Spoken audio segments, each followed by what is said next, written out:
Hi, I'm a member of the Baby Lock Serger Yahoo group, and several of the posts asked if anyone had done the blanket stitch on the serger. I had not tried that with my Evolution, so I wanted to give it a try. So I wanted to share these tips with you and show you how easy it really is to do. I did use my inspiration guide. This is the Edge Finishes blanket stitch insert that came in the inspirational guide. You'll notice that it used fleece. In this particular sample, I'll show you in just a minute that it does work great on fleece, although I used flannel.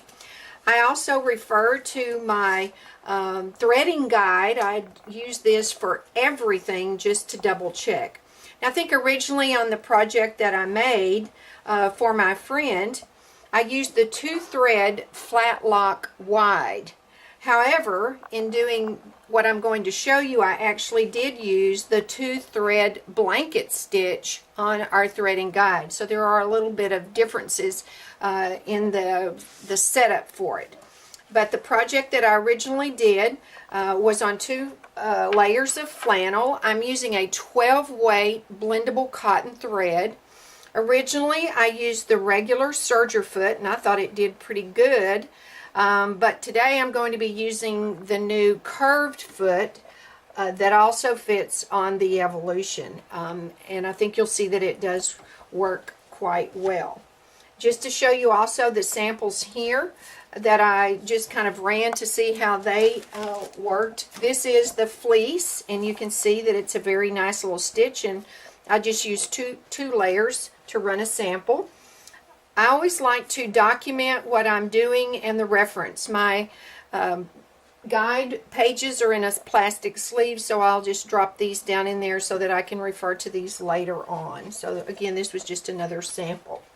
I am also using, many of you may have read Pam Mashey's explanation about needles. I am using the Oregon ELX 705 needles. I'm using a 90-14 for this project, which seems to be working quite well.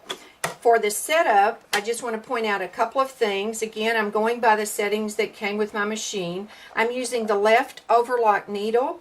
The 12-weight cotton thread is threaded through the upper looper, but when you get here, you pull it out and then thread it into the needle. So it's a little bit different threading on the blanket stitch. I'm using a regular maxi lock thread in the lower looper. And I always have trouble remembering what this thing is called, the subsidiary looper. This is actually over to the left instead of the right, like most of the things that I do are. So again, that's on our guide.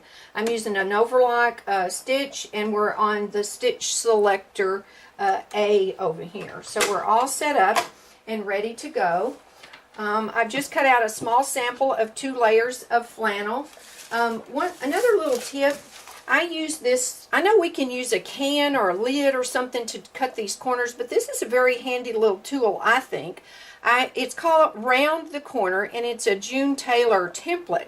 I like it because you can put the straight edges right on your project, and then you've got a template just to cut off with your rotary cutter. So it makes so that each of your 4 curves are all the same. So again, just a small but a handy little tool.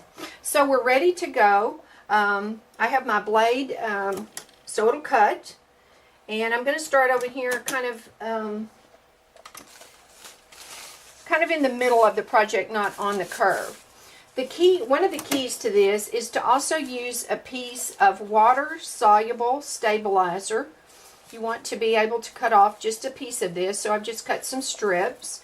We're going to put that here in the top.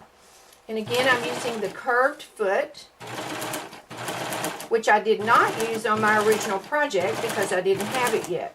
So again, I'm just cutting off a little bit, some places more than others, so just trim off your edge.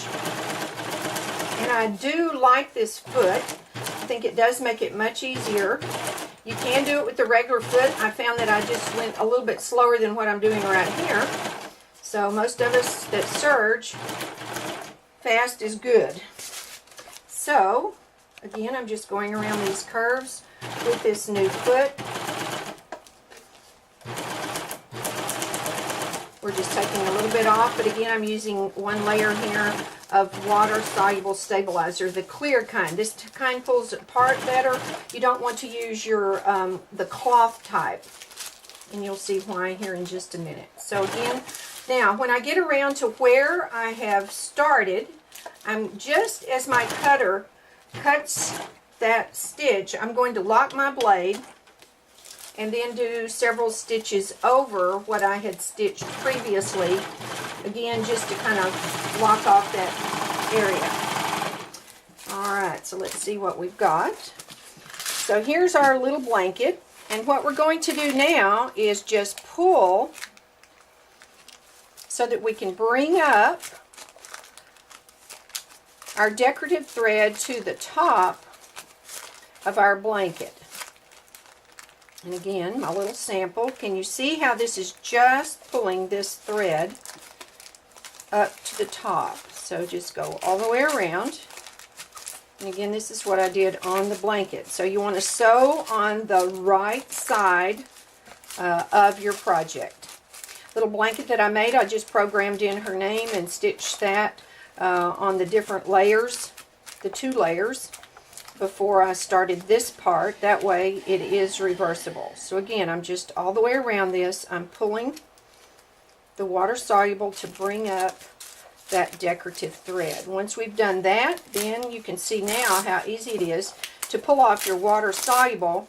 And as you can imagine, you couldn't do this using the cloth water soluble. You could use that, I guess, and trim it away, but that's a little bit more time consuming.